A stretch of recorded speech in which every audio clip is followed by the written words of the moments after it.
Halo Ibu dan teman-teman, kami dari kelompok 3 akan mempresentasikan materi kami. Sebelum itu, saya akan memperkenalkan anggota kelompok kami. Yang pertama ada pemateri pertama, itu Dela Lestari. Yang kedua, pemateri kedua, Rinoki. Dan yang ketiga, pemateri 3, Arnoldisita. Ya baik, saya pemateri pertama akan menjelaskan tentang pengertian dan klasifikasi biaya tenaga kerja. Biaya tenaga kerja merupakan harga atau jumlah rupiah tertentu yang dibayarkan kepada karyawan atau para pekerja dalam bagian produksi. Biaya ini terdiri dari dua elemen utama. Yang pertama, biaya tenaga kerja langsung. Yang kedua, biaya tenaga kerja tidak langsung. Biaya tenaga kerja langsung adalah biaya tenaga kerja yang dapat diidentifikasikan dengan suatu operasi atau proses tertentu yang diperlukan untuk menyelesaikan produk-produk dari sebuah perusahaan. Yang kedua, biaya tenaga kerja tidak langsung adalah semua biaya tenaga kerja yang secara tidak langsung terlibat dalam proses produksi. Dengan demikian, biaya ini tidak dapat diidentifikasikan secara khusus kepada suatu operasi atau proses produksi tertentu. Materi yang kedua, pentingnya dan kesulitan dalam memisahkan biaya tenaga kerja langsung dan tenaga kerja tidak langsung. Pentingnya dan kesulitan dalam memisahkan biaya tenaga kerja langsung dan tenaga kerja tidak langsung dipisahkan menjadi 3 bagian. Yang pertama, agar informasi biaya yang dihasilkan dapat menunjukkan suatu biaya produk yang lebih tepat dan mempermudah pelaksanaan pengendalian atas biaya tenaga kerja. Yang kedua, agar pengukuran efisiensi dari biaya tenaga kerja langsung berdasarkan kepada jumlah unit yang selesai, sedangkan dari tenaga kerja tidak langsung berhubungan dengan jumlah unit produksi yang dihasilkan. Yang ketiga, untuk mempermudah alokasi biaya overhead pabrik yang sering kali dilakukan dengan menggunakan basis tenaga kerja langsung atau jumlah jam kerja tenaga kerja langsung. Apabila pemisahan ini dilakukan, maka akan terjadi kesalahan dalam alokasi biaya overhead pabrik. Materi yang ketiga, sistem biaya tenaga kerja langsung. Hal ini meliputi pencatatan waktu kehadiran, pembuatan daftar gaji dan upah, pembayaran, distribusi biaya tenaga kerja. Yang pertama, pencatatan waktu kehadiran. Pencatatan waktu kehadiran ini dapat memberikan data bagi departemen atau bagian personalia untuk menghitung dan membuat daftar gaji dan upah. Dengan demikian, pencatatan waktu hadir mempunyai dua tujuan. Yang pertama, menghimpun data yang dipakai sebagai dasar untuk membuat daftar gaji dan upah. Yang kedua, menghimpun data yang dipakai sebagai dasar untuk pendistribusian biaya tenaga kerja kepada berbagai tujuan biaya seperti pekerjaan-pekerjaan, proses, departemen, dan pusat-pusat biaya. Yang kedua, pembuatan daftar gaji dan upah meliputi prosedur dalam mengumpulkan informasi gaji dan upah yang diperlukan untuk menentukan dan menghitung produk bruto berikut potongan-potongannya, menyiapkan cek, dan melakukan pembayaran. Yang ketiga, produser pembayaran. Bagian keuangan atau bendaharawan yang meneliti daftar gaji dan upah yang diterima dari bagian gaji dan upah. Yang keempat, distribusi biaya. Fungsi distribusi biaya tenaga kerja langsung merupakan tanggung jawab dalam akuntansi biaya dan sangat erat hubungannya dengan fungsi bagian upah dan gaji.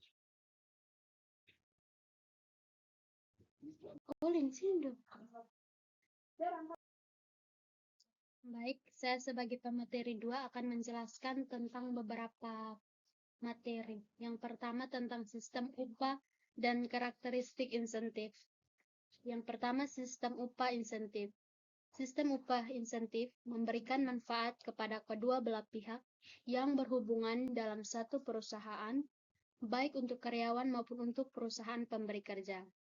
Karyawan memperoleh manfaat dari sistem ini dengan adanya peningkatan atas penghasilan mereka, sedangkan bagi perusahaan memberi kerja adalah meningkatnya jumlah unit yang diproduksi, sehingga pada akhirnya biaya produksi per unit akan menjadi lebih rendah.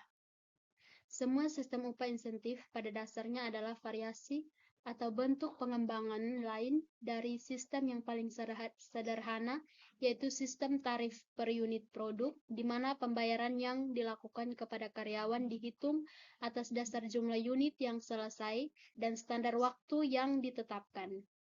Sistem yang lain, di samping sistem tarif per unit produk, adalah sistem bonus 100% dan sistem bonus kelompok. Yang kedua, karakteristik dari sistem upah insentif. Yang pertama, sistem upah insentif harus berdasarkan standar yang ditetapkan secara ilmiah melalui studi waktu, evaluasi, dan aktivitas. Yang kedua, sistem insentif harus dimengerti oleh para pegawai sebelum mulai bekerja atau diangkat sebagai pegawai. Yang ketiga, seluruh tugas atau pekerjaan dari tenaga kerja langsung harus ditentukan dengan basis insentif.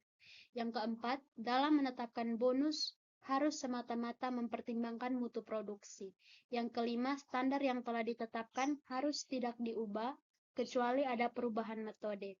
Yang keenam, suatu imbalan jasa yang tinggi harus dibayarkan untuk hasil pekerjaan yang melebihi standar. Yang kedua, sistem tarif per unit produk. Sistem ini membayar upah dengan tarif yang lebih tinggi daripada tarif dasar apabila hasil produksi melebihi standar yang telah ditetapkan.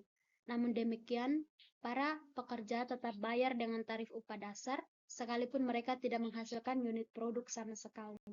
Dan teman-teman bisa lihat contoh soal pada contoh 8.1 yang sudah ada pada tabel. Yang ketiga, sistem bonus 100%. Dalam sistem bonus 100%, standar dinyatakan dalam waktu dan kuantitas atau jumlah unit keluaran. Tarif upah standar per unit adalah bentuk uang yang diganti dengan jumlah waktu standar yang diperkenankan untuk menghasilkan sejumlah produk dalam waktu standar atau kurang, maka pekerjaan tersebut dibayar dengan waktu standar dikalikan dengan tarif dasar per jam. Dan teman-teman bisa lihat contoh soal pada 8.2 dengan 8.3. Yang keempat, sistem bonus kelompok. Sistem bonus kelompok seperti halnya sistem pembayaran upah insentif lainnya, sistem bonus kelompok ini juga bertujuan untuk mendorong produktivitas apabila berproduksi di atas jumlah produksi standar yang telah ditetapkan.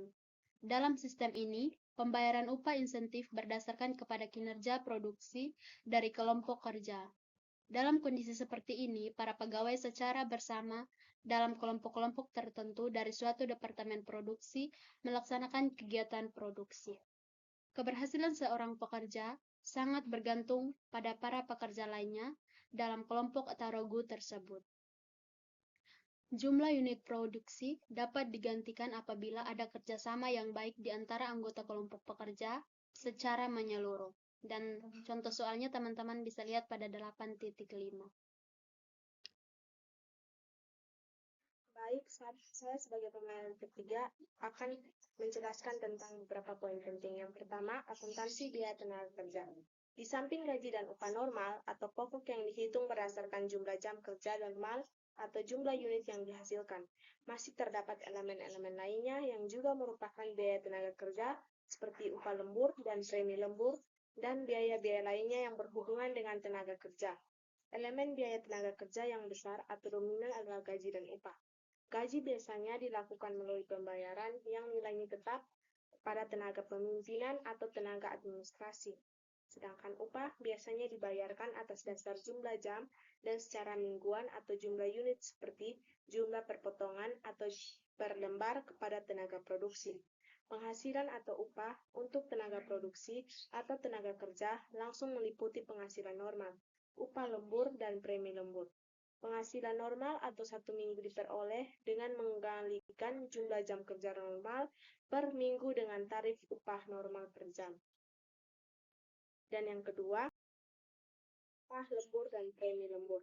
Upah lembur dan premi lembur sehubungan dengan kerja lembur yang dilakukan karyawan produksi atau tenaga kerja langsung. Penghasilan para karyawan tersebut meliputi dua elemen biaya, yaitu upah lembur dan premi lembur. Penghasilan lembur ini dibayar kepada para karyawan yang bekerja melebihi jumlah kerja normal, yaitu 8 jam per hari atau 40 jam per minggu. Tarif lembur umumnya lebih besar daripada tarif normal. Selisih antara kedua tarif ini merupakan premi lembur. Teman-teman bisa lihat contoh pada tabel 8.6 yang ada tertera di samping. Dan yang ketiga, bonus.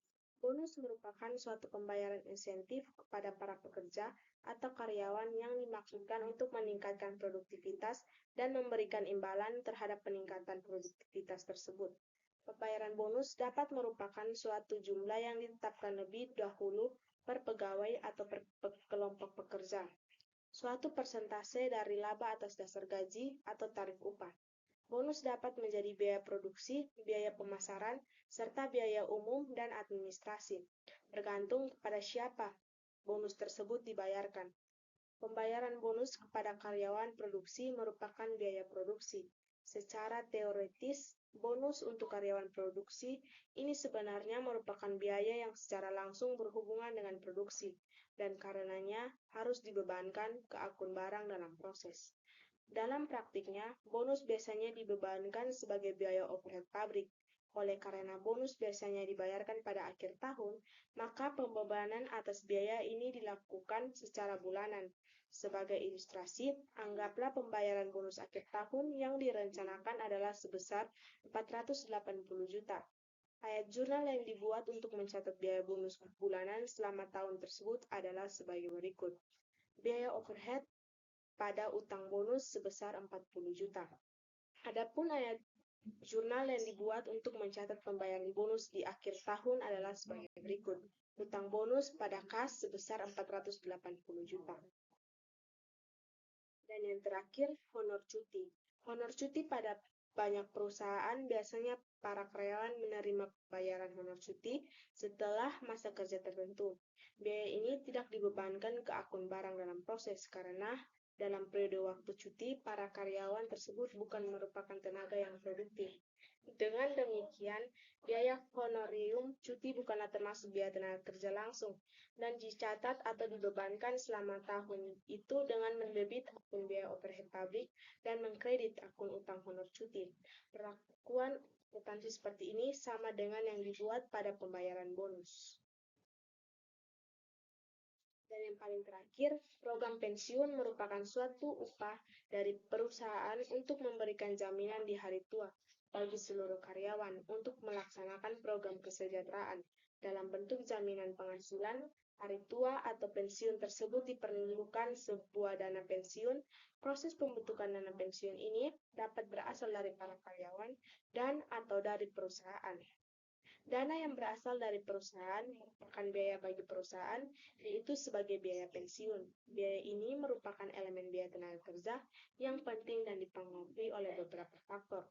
Yang pertama, jumlah karyawan yang membutuhkan pensiun dalam 1 tahun. Yang kedua, jumlah yang akan dibayar kepada tiap karyawan yang pensiun. Yang ketiga, jangka waktu rata-rata dari pembayaran jaminan pensiun. Dan yang keempat, pendapatan yang diperoleh dari investasi dana pensiun.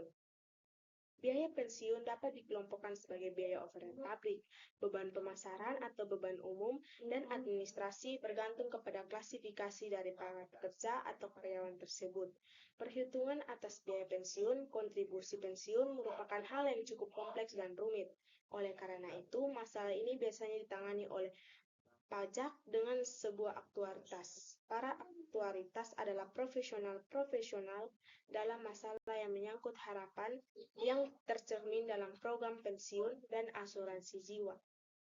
Sekian dari saya, terima kasih. Sekian presentasi dari kami, terima kasih.